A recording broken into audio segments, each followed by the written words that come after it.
Bonjour à tous, je vous l'avais promis vendredi, j'ai tenu ma promesse, Point de vue est de retour, c'est l'heure, c'est toujours sur le même canal, ravi de vous retrouver pour une nouvelle émission et 4 nouveaux sujets que je vous propose de découvrir sans plus tarder en images. Nous allons revenir sur la condamnation à 20 ans de prison de la djihadiste française Mélina Bouguedir. Ses avocats souhaitent qu'elle revienne en France alors qu'elle est incarcérée en Irak. Est-ce une bonne idée? Vous nous donnerez votre point de vue. Nous allons aussi parler de cette loi logement qui prévoit que tous les logements neufs ne seront pas accessibles aux handicapés. Est-ce un recul? Les handicapés sont-ils sacrifiés? Nous tâcherons de répondre à cette question comme nous nous interrogerons à l'uniforme à l'école après cette initiative de la commune de Provins de généraliser l'uniforme à partir des prochaines vacances de la Toussaint dans les établissements primaires. Est-ce une bonne idée? Et puis on parlera de la télévision publique. Françoise Nyssen, la ministre de la Culture, a annoncé ce matin une réforme de l'audiovisuel public. On se focalisera sur le nombre de chaînes. Est-ce qu'il y en a trop? Eh bien, on essaiera de répondre à cette question avec 4 invités que je vous présente tout de suite. Bonsoir Alexis Poulain. Bonsoir. Vous êtes le cofondateur du média en ligne lemondemoderne.media. Vous êtes aussi intervenant dans un certain nombre de publications et médias. Vous avez notamment une chronique sur l'Europe dans Le Média, média proche de la France Insoumise. Absolument. Erwan Denon est là aussi. Bonsoir Erwan. Bonsoir. Vous êtes consultant en stratégie, maître de conférences à Sciences Po, chroniqueur au quotidien L'Opinion. Et vous êtes l'auteur de La France des opportunités, toutes les bonnes nouvelles qu'on ne vous dit pas. Ça a été publié l'année dernière aux Belles Lettres. Bonsoir Stéphane Marchand. Bonsoir. Vous êtes vous aussi chroniqueur à L'Opinion, journaliste scientifique, ancien correspondant du Figaro Washington et ancien directeur adjoint de cette maison. On est toujours ravis de vous y accueillir. Vous Merci. êtes aussi l'auteur des Secrets de votre cerveau. Ça a été publié chez Fayard. Et Alexandre Devecchio est là aussi. Bonsoir Alexandre. Bonsoir. Vous êtes journaliste aux pages Débat et Opinion du Figaro. Vous êtes en charge du Figaro Vox. Vous réjouissez les lecteurs du Figaro Magazine toutes les semaines dans la rubrique Esprit libre à partir de vos choix d'intervenants. Et vous êtes l'auteur des Nouveaux enfants du siècle. Ça a été publié aux éditions du Cerf. C'est ça. Nous commençons avec l'actualité de ce week-end. C'est dimanche matin vers 11h que l'on a appris que la Française Mélina Bouguedir, partie en Irak pour rejoindre le djihad, avait été condamnée à perpétuité, puisque telle est la formule, mais en fait à 20 ans de prison, puisque c'est à ça que ça correspond, par la Cour pénale de Bagdad. Aussitôt, ses avocats ont souhaité qu'elle revienne en France pour purger sa peine. Est-ce une bonne idée? On va s'interroger sur cette question. Écoutez ce qu'en pense Marine Le Pen. Elle était, l'invitée du grand jury RTL, Le Figaro, LCI, c'était hier à 12h précises. Ça va, c'est bon, on en a assez des fondamentalistes islamistes dans nos prisons, dont un grand nombre, enfin en tout cas un nombre sérieux, vont sortir là d'ailleurs cette année et l'année prochaine. Ils sont des bombes à retardement. Par conséquent, nous n'avons pas besoin de rajouter une charge déjà sur notre système pénitentiaire qui, au passage, n'est absolument pas adapté pour accueillir ces terroristes islamistes. Alors, vous le savez bien, Point de vue, c'est votre émission, donc vous êtes non seulement invité à donner votre opinion sur le Figaro.fr, sur le hashtag Point de vue, hashtag Figaro Live, et on va aussi vous interroger pour savoir si c'est une bonne idée. On donnera le score tout à l'heure. Alexis Poulain, est-ce qu'il faut faire revenir en France Mélina Bouguedir? C'est pas ce qu'il faut. Il y a des questions par rapport au droit français, au droit international. Qu'est-ce qui est possible de faire? Bien sûr, d'un point de vue simple, on va dire, quand les Français s'engagent sur la voie du djihad, on les traite comme des combattants étrangers. Ça a été le cas avec François Hollande, ça a été le cas avec Emmanuel Macron, c'est-à-dire qu'on fait des frappes de drone ou des frappes et on ne fait pas un tri entre les nationalités des combattants djihadistes. Pourquoi, une fois donc une djihadiste jugée pour son appartenance à l'État islamique, devrait avoir un statut autre que ce statut d'exception, puisque là, on est dans une guerre contre le terrorisme où tout est exceptionnel. Donc c'est vrai que dire qu'il faudrait rapatrier, alors oui, il y a le droit, les avocats ont raison de faire appel, de dire qu'il faudrait qu'elle purge sa peine en France, puisqu'elle est citoyenne française. Mais après, si on est en guerre et si on a le droit de tuer des ressortissants français, même si on ne le dit pas, c'est un fait sur les terrains d'opération, la question se pose. Alors, ce qu'il faut dire, c'est qu'il n'existe pas de convention d'extradition entre la France et l'Irak, ce qui veut dire que même si la France faisait une demande officielle d'extradition de cette personne, parce qu'il y a des poursuites qui sont aussi lancées contre elle en France, l'Irak ne serait en aucun cas obligé de l'accepter. Erwan Lenormand, votre point de vue sur ce sujet ? Écoutez, moi je pense qu'il y a effectivement les questions de droit, il y a à savoir est-ce que le procès a été équitable, ce qu'en pense la France. Elle a été jugée en 1 heure. Oui, alors mais je crois qu'il y a eu, je n'ai pas suivi l'ensemble de la procédure, mais je crois que ce n'était pas le premier procès. Il y a eu déjà une première instance, un appel, et que c'est un nouveau procès là, qui s'est produit, et que d'ailleurs, je crois qu'elle fait appel de la décision. Je pense que ce que montre ce dossier-là, je ne suis pas complètement d'accord avec ce que vous avez dit, parce qu'effectivement, on tue des Français à l'étranger, les djihadistes, mais enfin, elle n'en reste pas moins française, on n'a pas retiré la nationalité. Non, mais donc elle peut pas, là où le droit français n'est pas clair, c'est qu'on ne peut pas la traiter comme si elle n'était pas française, alors qu'elle reste française. Ou alors il faut décider que les gens qui ont combattu contre la France perdent leur nationalité. Mais voilà, c'est le principe de nationalité. C'était ce qu'avait proposé le gouvernement précédent. Mais je trouve que dans cette affaire-là, on est vraiment à la tension entre le politique et le juridique. C'est-à-dire que juridiquement, on a a priori tous envie de dire il y a des droits, des procédures de droit qui vont être respectées. Il y a la question des droits de l'homme et de son traitement en prison. Et puis politiquement, le gouvernement, comme je pense la majorité des Françaises, dit ce que vous avez dit, et ce que je crois aussi, elle s'est battue contre la France. Maintenant, parce qu'elle a été condamnée pour ça, maintenant, si elle est malheureuse là-bas, tant pis pour elle. Oui, il y a, selon les sondages, une écrasante majorité de Français qui sont opposés au retour des djihadistes de Syrie ou d'Irak.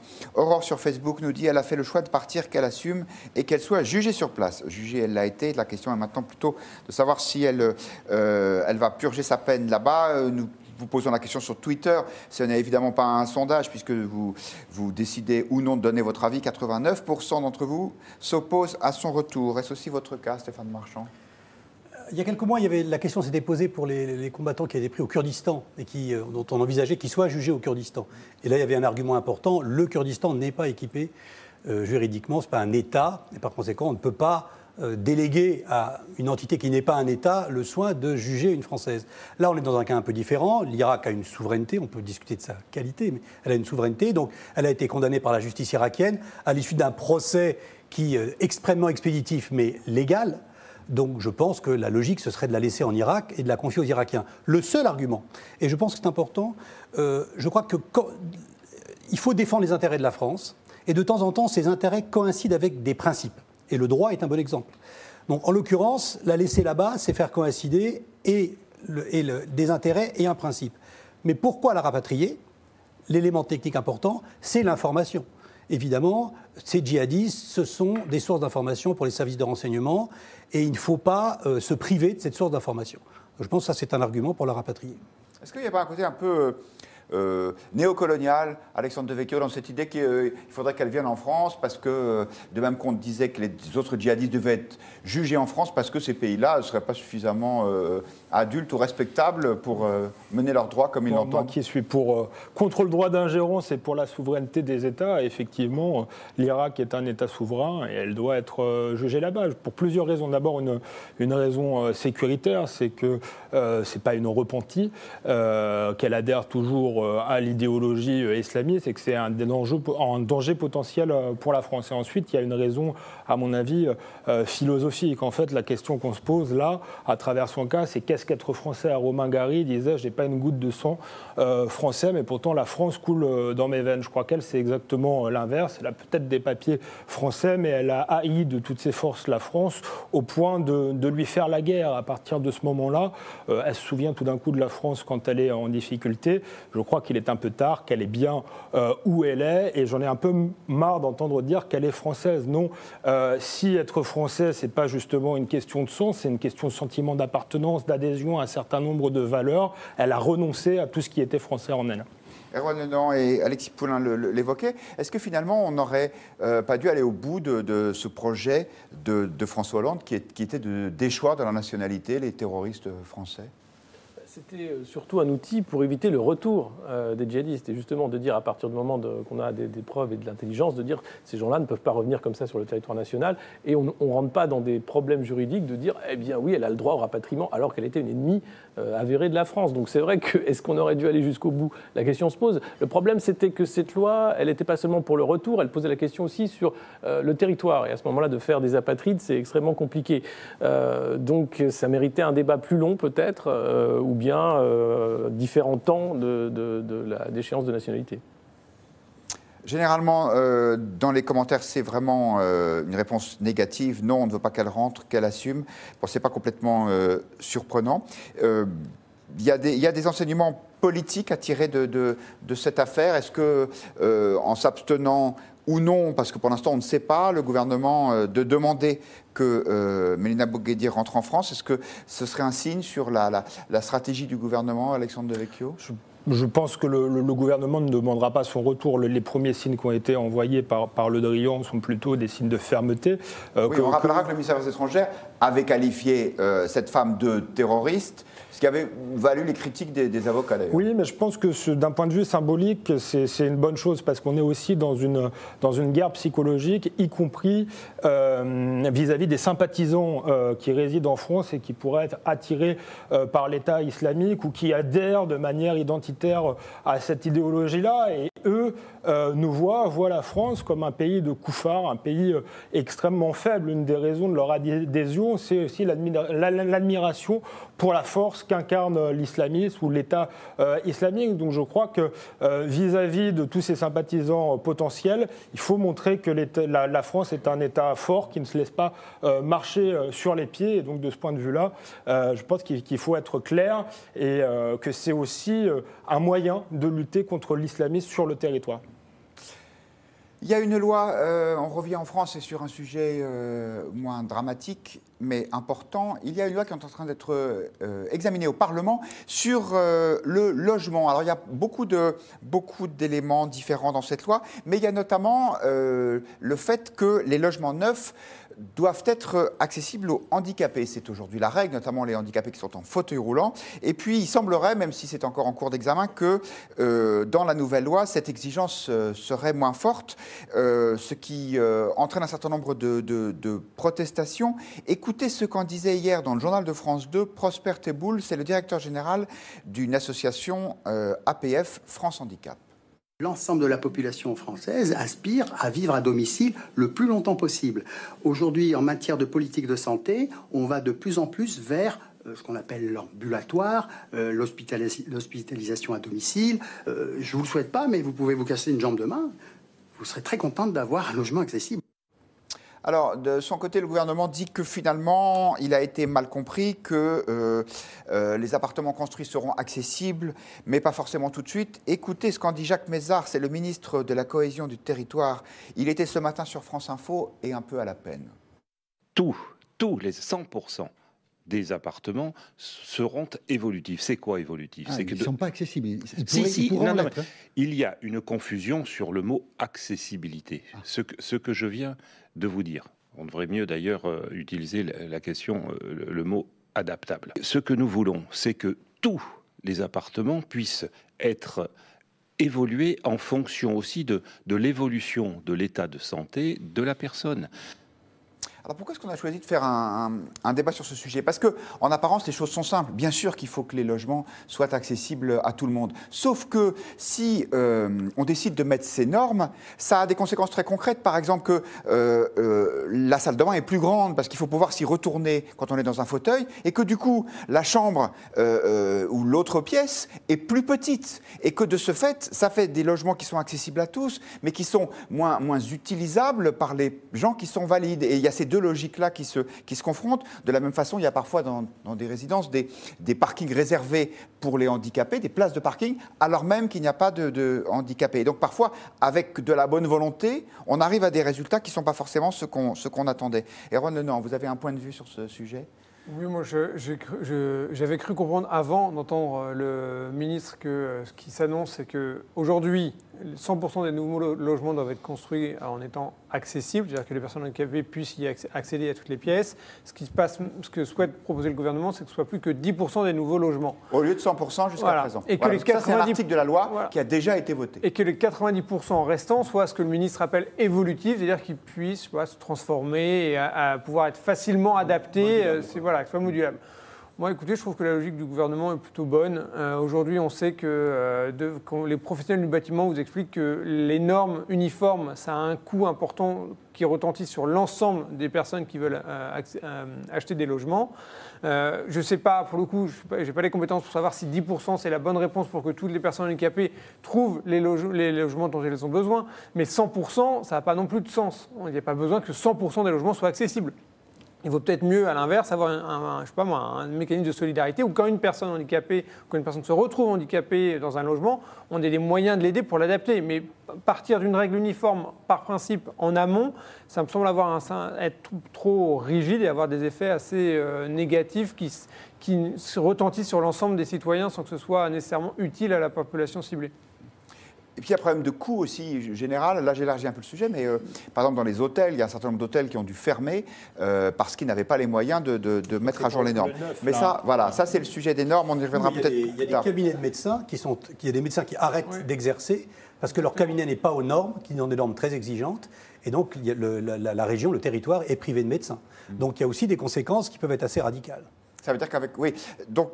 Stéphane Marchand, vous êtes du coup sur le même point de vue qu'Erwan Lenoir, c'est-à-dire que les bonnes intentions ne suffisent pas, que parfois il faut savoir comprendre la complexité des choses? Oui, c'est ainsi. Il faut absolument que les associations de handicapés continuent à se battre pour que les droits des handicapés soient respectés de plus en plus et que, par ailleurs, l'innovation continue de manière vivace dans le logement pour les rendre modulaires. Mais en même temps, il ne faut pas que les normes, il ne faut pas en tirer des conséquences sur les normes dans des proportions qui sont anti-économiques. Voilà, il faut trouver l'équilibre et finalement, les politiques sont là pour trouver l'équilibre. Alexis Poulain. Oui, enfin l'équilibre, il est plutôt du côté des valides que des handicapés. La France, c'est quand même un pays extrêmement en retard par rapport à l'inclusion. On le voit dans les transports, on le voit dans le logement. Et là où on commençait à un peu avancer à l'unisson de nos partenaires européens, on fait un grand pas en arrière en disant, alors certes, moins de normes, c'est bien pour le bâtiment, c'est mieux, etc. Mais le risque qu'on a avec ça, et c'est pas pour rien que les associations handicapées montent au créneau, lancent des pétitions et se battent pour leurs droits, justement, c'est de moins en moins de droits. C'est-à-dire là où il a fallu se battre pendant des années pour faire avancer un petit peu la balance du bon côté, là on l'a fait reculer en disant, alors oui, c'est adaptable, on joue sur les mots, comme d'habitude avec En Marche, on ne sait pas vraiment ce que ça veut dire, mais la réalité, c'est de dire, il y aura quoi, des logements qui seront réservés aux handicapés, donc on va faire des ghettos, comment on va faire pour rendre tout le parc adaptable? C'est une vraie question, et sur le message politique, on peut dire qu'il a été mal géré, puisque vraiment, le message envoyé, c'est de dire, écoutez, ça va, on a autre chose à faire que de s'occuper des handicapés. Alors que c'est un vrai grave problème, ça avait été déjà sous le mandat de Chirac, une des priorités du quinquennat, et là, on recule, vraiment. On recule. Alexandre Devecchio? Je suis un peu entre les deux. Déjà, le passage de 100% à 10%, je pense qu'il y avait peut-être une marge entre les deux. Effectivement, c'est peu clair. Moi, il me paraîtrait logique, par exemple, que dans tout immeuble neuf, au rez-de-chaussée, il y ait un ou deux appartements aux normes handicapées. Pas besoin que ce soit chaque appartement, mais on peut, je pense, réfléchir peut-être plutôt comme ça. S'il y a 10%, il faudrait que ce soit au moins dans chaque logement neuf. Tout ça, c'est très technique, mais je crois qu'effectivement, la décision est mal perçue aussi sur le plan symbolique.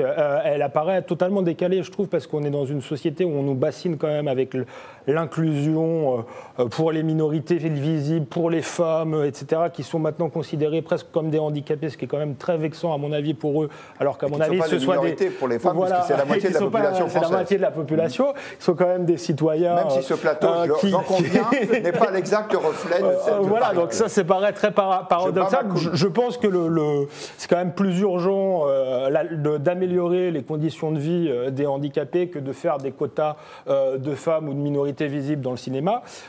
Donc là, il y a quand même un décalage par rapport au message global du gouvernement. Et ensuite, cette décision vient après le déremboursement des médicaments sur Alzheimer.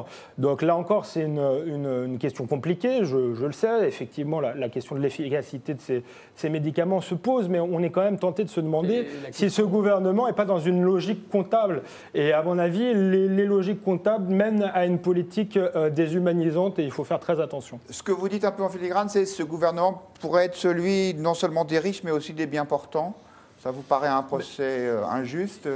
Il y a une double message, c'est qu'aussi sur l'allocation d'adultes handicapés, alors on fait croire qu'elle augmente, en réalité pour beaucoup elle diminue en fonction, alors l'idée de la prime du retour à l'emploi pour les handicapés, c'est beaucoup plus complexe que ça. Et sur les calculs, et encore une fois les associations handicapées se battent pour être audibles et dire il y a un grave problème, c'est qu'entre les mots, le discours et la réalité, la plupart des adultes touchant cette allocation vont y perdre si jamais ils reviennent à l'emploi et la façon dont c'est fait avec un conjoint, etc. Donc il y a un vrai problème de logique comptable, comme vous le disiez, de dire il faut faire des économies partout, mais s'il faut faire toujours des économies sur le dos des plus faibles et des moins importants, etc., ce n'est pas une politique entendable. Quelques réactions sur Internet. Max, sur le Figaro.fr, qui nous dit 10% de logements accessibles pour les handicapés, c'est déjà beaucoup. Et en plus, la grande majorité des handicapés sont déjà logés. Bernard, sur Facebook, il n'y aura jamais 100% de personnes handicapées. Quel gâchis et quelle perte de surface dans nos logements, souvent déjà bien petits. En revanche, sur Twitter, 64% des internautes considèrent, donc c'est la question que nous leur avons posée, que les handicapés sont oubliés. C'est vrai, Stéphane Marchand, qu'il y a une dimension politique dans tous ces sujets, qui est un petit peu l'attention que porte un gouvernement aux plus faibles. Effectivement, Jacques Chirac avait fait de ce thème une des priorités de son mandat. Et peut-être que chez Emmanuel Macron, il y a la volonté surtout de remettre en route la France et de s'occuper de ceux qui sont le plus utiles ou le plus efficaces. Il y a le message et la communication n'est pas bien faite. Effectivement, c'est l'impression que ça donne. On a parfois l'impression que face à l'accusation de ne pas s'occuper suffisamment de la baisse des dépenses publiques, il y a une tentative de rogner un petit peu partout de manière pas très bien ciblée. Et le message est mauvais. Mais cela dit, l'argument qui a été utilisé par un de vos interlocuteurs, qui consiste à dire c'est pas la peine d'avoir 100% de logements pour les handicapés, c'est vrai. Et la question maintenant est de se poser, c'est de savoir comment est-ce qu'on va passer de 10 à une proportion plus raisonnable et surtout, comment est-ce qu'on va adapter l'offre à la demande. Quelle est la demande de logement pour handicapés ? On peut dire effectivement qu'à terme, nous serons tous handicapés. C'est une formule. Oui, ce que dit Jacques Mézard, c'est qu'en vieillissant, on risque d'être moins mobile. Bien sûr. Mais le logement peut changer. C'est pour ça que j'ai dit tout à l'heure que l'innovation doit continuer absolument.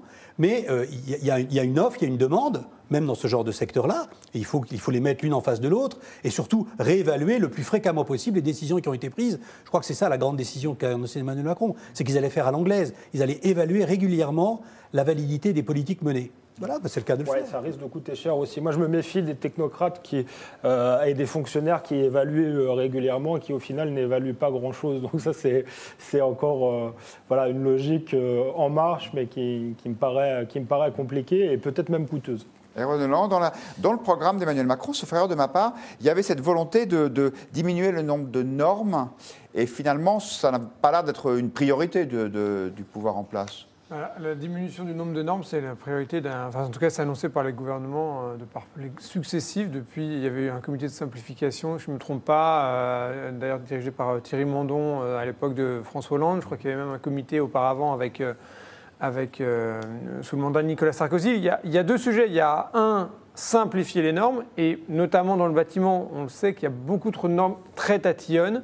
Sur la hauteur des ascenseurs notamment, je ne sais pas si elles sont toujours en œuvre, mais qui sont citées régulièrement comme exemple, qui sont tellement tatillonnes qu'elles ont un coût et qu'elles sont des freins en réalité à la construction.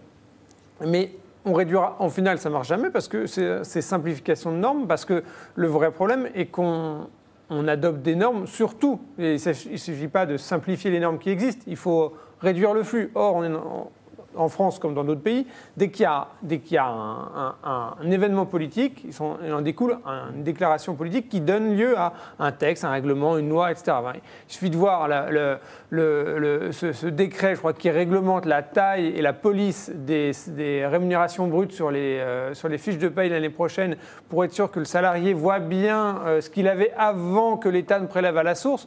On réglemente tout. Donc si on continue à régler, ça ne sert à rien de simplifier à l'aval, si à l'amont vous continuez à produire autant de normes.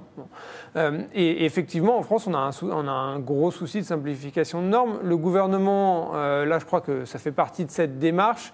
Je pense que ce qui manque sur ce sujet, comme là où je rejoins Alexandre, le seul point sur lequel je rejoins Alexandre dans ce qu'il a dit tout à l'heure, c'est que le gouvernement est dans une vision comptable. Et comme sur les normes, il a une vision il rogne par endroit, il rogne la dépense publique par endroit. Ce qui lui fait défaut, je pense, dans sa communication aujourd'hui, c'est qu'on ne voit pas pourquoi, on ne voit pas le projet. Il vous dit... Sur l'ensemble, j'étais pas pour 100% de normes. Pragmatisme et vision, c'est pas tellement ce qu'on voit. Là, on voit des chiffres. Bon, là, ça tombe sur les handicapés. On ne sait pas très bien pourquoi. Mais...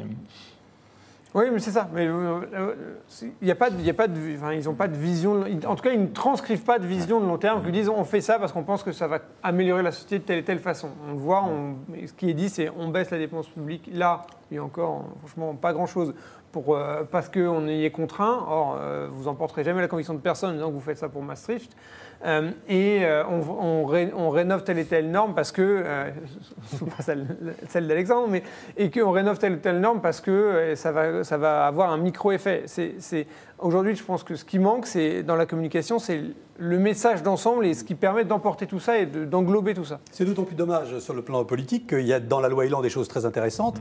La loi Elan, c'est le nom de cette loi qui concerne le logement. Sur lesquelles le gouvernement aimait qu'on se focalise plus. J'en ai 2-3, là, quintupler les ventes annuelles de logements sociaux, création d'un bail mobilité, sanctionner et durcir les contrôles sur les locations touristiques. Tout ça aurait pu rencontrer dans le public, dans l'opinion, un écho assez favorable. Mais personne n'en parle, on en est un exemple sur ce plateau. Oui, et Romain, sur le Figaro.fr, conclut dans la même veine en disant « C'est très compliqué comme mesure, à allusion à ces normes des logements pour les handicapés, car très risqué politiquement si c'est mal expliqué. » On passe à un autre sujet. Vous savez sans doute que les écoles primaires sont de la responsabilité des communes, en tout cas pour tout ce qui concerne l'organisation pratique et concrète. Il y a eu dans la commune de Provins un référendum pour savoir si les habitants étaient favorables à une instauration de l'uniforme à l'école primaire. Et la réponse a été oui, à plus de 60%. Cet uniforme va donc être mis en place. Alors concrètement, ça va se passer de la façon suivante. Il y a une espèce de trousseau qui coûte 145 € par an avec un certain nombre de vêtements. Les parents ayant peu de moyens seront aidés par la commune pour cela. Est-ce que vous êtes favorable à cette instauration? Parce que contrairement à ce qu'on croit, il n'y a jamais eu en fait d'uniforme dans les écoles publiques françaises. Il y avait des blouses, mais c'était plus parce qu'on se salissait avec l'encre que pour des raisons d'uniformité. Pour commencer, je vous propose d'entendre ce qu'en pense Jean-Michel Blanquer, le ministre de l'Éducation nationale. Il était hier soir l'invité de nos confrères de BFM TV. J'en fais pas l'alpha et l'oméga d'une politique éducative, c'est pas non plus la mesure phare, si vous voulez. Mais je pense que dans certains cas, ça peut être utile, et ça ne peut marcher que s'il y a un certain consensus local, ou en tout cas une forte majorité pour le souhaiter. Donc ça sera à la discrétion des collectivités ou des collèges? Là, en l'occurrence, c'est une collectivité qui a décidé de faire ce référendum à l'échelle d'une commune. Et pourquoi pas, puisqu'elle a une compétence sur les écoles primaires, sur justement tout ce qui est matériel. Stéphane Marchand. Alors, je vous pose la question en premier parce que vous n'aviez pas d'uniforme quand vous étiez à l'école primaire, mais vous en avez eu un peu plus tard, sauf erreur de ma part, lorsque vous étiez étudiant, puisque vous êtes ingénieur de l'école polytechnique. Oui, c'est vrai. Alors, est-ce que c'est un bon souvenir pour vous, cet uniforme? D'abord, c'est un excellent souvenir. Moi, j'étais très fier de porter un uniforme. Je le reconnais volontiers. Et il y avait, quand on était en uniforme, une espèce parce qu'on avait un uniforme quand on défilait sur les Champs-Élysées, mais on avait surtout un uniforme quand on était à l'école, tout simplement. Uniforme militaire classique, vert, etc. Non, on était tous habillés pareil. Eh bien, le fait d'être tous habillés pareil, ça a une influence sur les relations que vous avez avec les gens. Et, pourquoi? Parce que ça gomme les différences sociales. Ça gomme les différences sociales. Je crois que c'est l'argument essentiel que je retiendrai. Et dans certaines circonstances, ça peut être extrêmement utile. Et le ministre a raison de dire qu'il faut que ce soit une option et pas une obligation. Donc là, vous y êtes plutôt favorable? Moi, ça me plaît bien. Ouais, très bien. Et vous, Alexis Poulain? Moi, tout le monde a un avis sur la question. J'ai vécu longtemps en Angleterre où c'est la norme, l'uniforme. Ça n'empêche pas les discriminations de classe, en fonction, parce qu'après on retrouve ça dans les sacs à dos, dans les baskets, dans les marques. Enfin, ça ne cache pas la classe d'un élève, notamment au primaire. C'est différent, j'imagine, à Polytechnique, les gens sont un peu plus grands et éduqués. Et puis, ça pose la question du coût. C'est-à-dire, effectivement, vous allez demander à des familles d'acheter un trousseau, tous le même, de dire, alors oui, du coup, la commune va se mettre un fardeau supplémentaire en disant je vais vous aider à acheter l'uniforme de vos enfants. Qui va produire l'uniforme? À qui on l'achète? Est-ce que c'est du Made in France? Est-ce que c'est pas du Made in France? Enfin, ça fait beaucoup de questions pour un petit schmilblick. Oui, mais donc vous vous dites que globalement c'est un peu trop compliqué, le jeu n'en vaut pas la chandelle. 145 €, il serait peut-être mieux utilisé à équiper les élèves avec du matériel informatique, avec des choses dont ils ont réellement besoin plutôt qu'un uniforme. Vous voyez bien derrière l'idée qu'il y a peut-être aussi de créer un peu plus de cohésion entre les élèves. Oui, mais je pense que, certes, pour moi, ça reste un gadget, de l'ordre du gadget, à ce prix-là notamment, et de dire il y a d'autres moyens, il y a d'autres priorités qu'un uniforme à l'école de la République. Alors, non, c'est un gadget ? Oui. Oui, c'est un gadget, mais c'est un gadget qui peut avoir son utilité. C'est-à-dire que c'est pas, je rejoins en fait les deux points de vue qui viennent d'être donnés. C'est-à-dire que je pense que ça peut avoir effectivement un effet. Moi, je ne connais pas Polytechnique, mais je connais l'école Espérance Banlieue à Montfermeil, qui sont les écoles indépendantes qu'on a créées dans les banlieues. Les gamins ont un uniforme, c'est-à-dire, pour ceux que j'ai vus, un sweat vert et les pantalons à peu près de la même couleur. Ce sont des écoles hors contrat, donc ce ne sont pas des écoles publiques, contrairement à celles de province. C'est pour ça que c'est un choc. Mais ça a visiblement un effet, effectivement, de cohésion, et c'est très bien. Mais évidemment, ce n'est pas, comme je suis d'accord avec ce que disait Jean-Michel Blanquer, ça ne fait pas une politique éducative, ça ne fait pas une politique scolaire. Peut-être que 145 €, ça pourrait être mieux utilisé ailleurs. Moi, pour le coup, je suis pour la liberté scolaire, donc je pense que c'est à chaque commune, voire à chaque établissement, de choisir. Peut-être que dans un établissement UP de Paris, on s'en fiche que les enfants n'ont pas besoin d'être harmonisés socialement. Peut-être que dans d'autres, ça sera utile. Dans d'autres, ils ont besoin de créer de la cohésion pour telle ou telle autre raison. Donc, je ne suis pas opposé, je suis même plutôt favorable, mais c'est au cas par cas, et je ne crois effectivement pas que ce soit une réforme structurelle de l'éducation. Alors, on va demander son avis à Alexandre, évidemment, mais avant cela, je vous donne celui des internautes du Figaro, puisque c'est la question du jour sur le Figaro.fr. Vous êtes plus de 70 000 à avoir répondu, et alors là, ça tourne au plébiscite. 87% de oui. Alexandre. Oui, moi je suis de l'avis des internautes du Figaro, pas seulement pour leur faire plaisir, parce que je crois que, voilà, on parlait tout à l'heure de cohésion nationale, de sentiment d'appartenance. Certes, ça ne résoudra pas tout, mais c'est un symbole, à mon avis, qui peut être utile. Monsieur disait tout à l'heure, ça va coûter cher aux parents, etc. Parfois, c'est les familles les plus modestes qui achètent des marques, des marques à leurs enfants. Donc en termes d'égalité sociale, je trouve que c'est plutôt bien aussi. Et puis, on peut même aller plus loin. Vous posiez la question du Made in France. Si c'est le moyen de réindustrialiser un petit peu le textile français, ça peut être bien aussi. Donc, pour de multiples raisons, je trouve que c'est intéressant. En plus, là, ça s'est fait par référendum. Donc, moi, j'aime bien quand on demande l'avis aux Français. Parfois, on n'en tient pas compte. On leur explique qu'ils ont mal voté. Mais voilà. Donc, voilà. En plus, l'argument financier doit être relativisé. Il faudrait comparer ça au budget vêtements d'un jeune de cet âge. Et je suis sûr que ces 145 € ne seront pas si importants dans l'équation. Alors, Véronique sur Facebook nous dit 10 000 fois oui à l'uniforme. Fini les fringues de luxe sur des mômes de 10 ans. Ça évitera les castes, les envies, les jalousies et le vol. Alors, ce qui est intéressant, on a parlé de l'aspect homogénéisation, entre guillemets, des élèves. Mais on entend bien dans les réactions des syndicats d'enseignants, il y a aussi une espèce de surplomb un peu autoritaire de l'uniforme, retour à un certain ordre, parce qu'évidemment l'uniforme ça évoque un peu l'armée. Et là pour le coup, on sent des réticences très fortes chez les syndicats d'enseignants. Est-ce que c'est un signe que les réformes de Jean-Michel Blanquer, même si celle-ci n'est pas la priorité, culturellement est quand même compliqué à accepter pour le corps enseignant? Question ouverte. Les syndicats, à mon avis, ne sont pas le corps enseignant. On a des syndicats encore 1368 justement contre l'autorité. Et on a des enseignants qui, sur le terrain, aimeraient bien regagner un peu d'autorité. Donc là, il y a un décalage, à mon avis, entre la base et les syndicats. Et moi, je pense que Jean-Michel Blanquer a raison de persister et peut-être de s'adresser directement aux professeurs plutôt que parler à des corps intermédiaires qui ne sont pas forcément représentatifs. Alexis Paulin, ils sont conservateurs, mais peut-être pas dans le bon sens du terme, ces syndicats enseignants?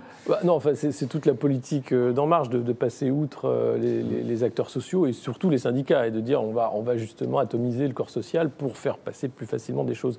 Après, effectivement, les syndicats ont une histoire et ils sont 68ards, ils sont de gauche, ils sont ce que vous voulez. Non, et puis il y a aussi des syndicats de droite. Mais c'est important, la courroie syndicale, mais ce n'est pas le débat. Sur le principe de dire oui, il y a un référendum et après c'est aux parents de choisir, aux enfants aussi, on peut leur demander, les enfants, vous pensez quoi de mettre un uniforme? qu'est-ce qu'ils vont rien en penser, évidemment. Vous pensez qu'il faut demander aux enfants primaires moi, je pense que déjà, on est dans une société de l'infantilisation permanente. Là, on va dire aux enfants, on te met en uniforme.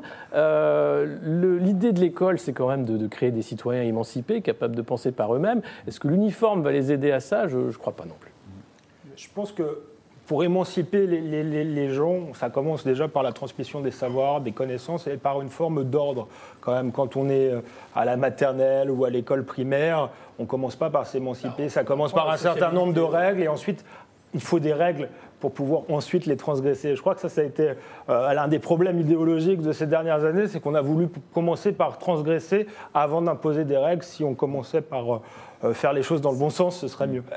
C'est intéressant quand même que 50 ans après mai 68, c'est cette réforme comme celle-là qui occupe l'actualité, non? Ça a un sens, Erwan Lenon? Oui, ça a un sens. Et je veux dire que si les syndicats enseignants souhaitent se battre contre l'uniforme dans une commune, c'est qu'ils n'ont rien compris, à mon sens, à ce qu'attendent aujourd'hui une immense majorité des parents d'élèves. Ce qu'ils veulent dans les écoles, c'est de l'autorité. Ils ont l'impression, à tort ou à raison, que l'école ne permet plus de former les enfants, que, sauf à être dans les meilleures écoles des meilleures villes, ils n'auront aucune chance de réussir, parce que, à mon avis, de manière exagérée, mais aussi pas complètement infondée, ils ont l'impression que le dernier quinquennat a été une catastrophe d'un point de vue éducatif, que l'école ne transmet plus et qu'il n'y a plus de transmission, notamment de l'autorité. Les parents aujourd'hui, mais je suis convaincu qu'ils plébiscitent ce genre de mesures. Et d'ailleurs, ils plébiscitent toutes les mesures du ministre Jean-Michel Blanquer qui, depuis le début du mandat, et plutôt d'ailleurs uniquement sur des mesures symboliques. C'est-à-dire, je rétablis le latin, je rétablis l'autorité par-ci et par-là. Oui. Il avait promis la réforme, l'autonomie d'établissement. Elle n'est toujours pas là. Les réformes structurelles, elles ne sont toujours pas là. Alors, il y a eu le dédoublement des classes de CP qui est vraiment quelque chose, à mon avis, d'important. Mais les étapes suivantes, on ne les voit pas encore. Aujourd'hui, le ministre pense que sa première année a consisté à dire, regardez, je marque une rupture avec ce qu'a été le gouvernement, le mandat de François Hollande et ses différents ministres successifs. Maintenant, on revient à des normes plus cadrées et je pense que c'est notamment que c'est lié à sa popularité, il est très lié. Quand on connaît la France, la timidité incroyable de la réponse à cette idée d'uniforme montre à quel point les choses ont évolué en 50 ans. C'est incroyable. Il n'y a pas de réaction pratiquement. Il y a quelques frémissements, mais rien de plus. Oui. C'est-à-dire que ça passe comme une lettre à la poste. Oui. Je pense pas. Enfin, vous avez lâché le mot, c'est parents d'élèves. Enfin, il y a Gilles Deleuze qui parlait justement de ce mouvement 68 où dans tous ces lieux clos qui étaient l'hôpital, la prison, l'école, la parole est arrivée. On a dit qu'il fallait débattre plutôt qu'arriver. Le problème de l'école, pourquoi ça manque d'autorité, etc., c'est le statut du professeur qui n'a plus du tout de respect comme ça a été le cas auparavant. Qu'est-ce qui est fait pour redonner du statut au professeur? Peu de choses. C'est pas un salaire plus élevé qui redonnera du statut au professeur. Là, c'est un travail collectif de société à faire en sorte que le savoir doit être respecté pour ce qu'il est, c'est-à-dire un bien précieux. Là, l'uniforme, c'est pas du savoir, c'est du textile. Alors, on laisse le dernier mot à nos internautes. À Marie-Christine qui dit « Mes enfants portaient tous des uniformes dans les écoles publiques en Australie. » 3 petits points, donc on ne sait pas si c'est un bon souvenir pour eux ou pas. Et 145 € me semble dérisoire. Pour Arnaud sur le Figaro.fr, ça n'est pas cher non plus. Romain sur Facebook nous dit « J'ai travaillé longtemps dans des écoles et ce serait un véritable avantage en tout point que d'établir l'uniforme. La première des discriminations est sur la façon de s'habiller et les enfants peuvent être vraiment méchants entre eux. » Il nous reste quelques minutes pour ça. Ça, c'est vrai. On voit des parts de famille autour de cette table qui est au fil du chef. On va parler de la télévision publique. La réforme est lancée. Alors, c'est encore un peu embryonnaire, mais c'est Françoise Nyssen, la ministre de la Culture, qui s'y colle. Elle a annoncé ce matin dans une conférence de presse au ministère une mesure concrète qui est la fin de France 4. En tout cas, France 4, c'est l'une des chaînes de France Télévisions qui s'adresse surtout à la jeunesse, qui occupe jusqu'à présent un canal hertzien, qu'elle va être amenée à dégager. Écoutez la ministre de la Culture.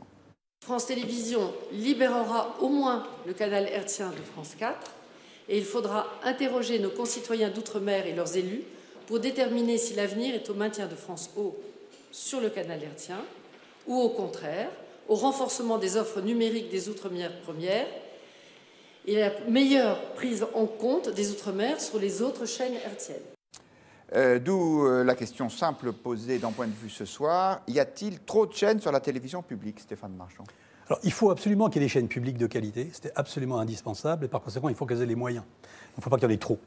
Donc moi, je suis tout à fait d'accord avec le fait de faire passer France 4 et France O sur le web, d'autant plus que finalement, les chaînes du web, vous en êtes un bel exemple, c'est l'avenir. Ça marche. C'est l'avenir. Ouais. Et il y a de formidables succès de chaînes de télévision sur le web, et c'est un outil d'influence extraordinairement performant, avec un ciblage qui peut être très subtil, etc. Donc, si on a 4 chaînes sur le service public, ou 3, ça suffit. Non. Mais je serais un peu plus tranché, c'est-à-dire qu'à part France 3 qui s'adresse propose une offre qui, à ma connaissance, n'est pas nécessairement remplie par le privé, je ne vois pas pourquoi on a un audiovisuel public en France. Ni la radio, ni à la télé, je ne vois pas ce que France 2 a de plus de TF1, je ne vois pas ce que les radios publiques ont de plus que les radios privées, à part leur engagement militant. Donc personnellement, je ne vois pas pourquoi on a toujours un groupe aussi important qui nous coûte aussi cher. Et les réformes annoncées par la ministre, pour moi, c'est de la poudre aux yeux. C'est pas ça la réforme de l'audiovisuel. Je crois que c'est 4 milliards d'euros de budget par an. C'est pas en faisant on avait fait le groupe Radio France en disant que ça allait créer des synergies. À ma connaissance, vu l'état du groupe, elles sont toujours pas là les synergies. Alors maintenant, on discutait, je sais pas, vu le détail des propositions. Ils annoncent 500 millions d'économies quand même sur les. C'est quand même des belles. En créant, j'avais compris que ce qu'ils voulaient faire, c'était de regrouper et la télé et la radio. Ça, c'est pas tranché. Avec un président unique. Comme France Info. Alors voilà, moi personnellement, je ne comprends pas comment, si on n'a pas réussi à le faire avec juste la télé, comment on le fera maintenant. Je ne suis pas convaincu que l'audiovisuel public soit assez souple pour prendre le virage du numérique qu'il devrait avoir pris depuis longtemps. Et de toute façon, j'aimerais qu'on démontre quel programme de France 2 justifie que ce soit public aujourd'hui. Quel programme de France Inter justifie que ce soit public aujourd'hui. Surprise, je vais être d'accord avec. Moi, je vous imaginais tirailler entre d'un côté votre amour du service public et votre refus du tout privé et une forme de défiance vis-à-vis de l'idéologie du service public. Pas forcément un amour du service public pour le service public quand il est utile. Et non, à vrai dire, je préférerais que la ministre ait une vraie vision pour le service public audiovisuel et effectivement pour le cas, elle n'en a pas et ça fait des années que ça dure, donc on finit par se demander quelle est la logique dans tout ça. On peut se dire aussi que si elle supprime des chaînes, peut-être la redevance devrait baisser également. Vous rêvez, mon pauvre ami. Mais encore une fois, on est dans la question du sens. Encore une fois, on est dans une logique comptable. Alors là, c'est l'outre-mer qu'on dégage. Bon, là, symboliquement, je ne suis pas sûr que ce soit terrible non plus. Et on n'a pas, elle ne nous explique pas ce que c'est la culture pour elle, ce que c'est une télévision publique qui, justement, participerait à l'émancipation des gens, à enrichir leur culture, etc. C'est extrêmement faible de ce point de vue-là et c'est surtout ce que je regrette. Juste avant de passer la parole à Alexis Poulain, c'était la question d'hier sur le Figaro.fr, faut-il réduire le nombre de chaînes publiques? Et la réponse était assez massivement oui. Oui, alors c'est vrai qu'on ne sait pas combien il y a de chaînes publiques quand on fait le compte. Si on arrive à les aligner entre les radios et les télés, c'est compliqué. Après, dans l'annonce, il y avait quand même le fait de renforcer l'ancrage local de France 3, qui est une mission de service public pour le coup.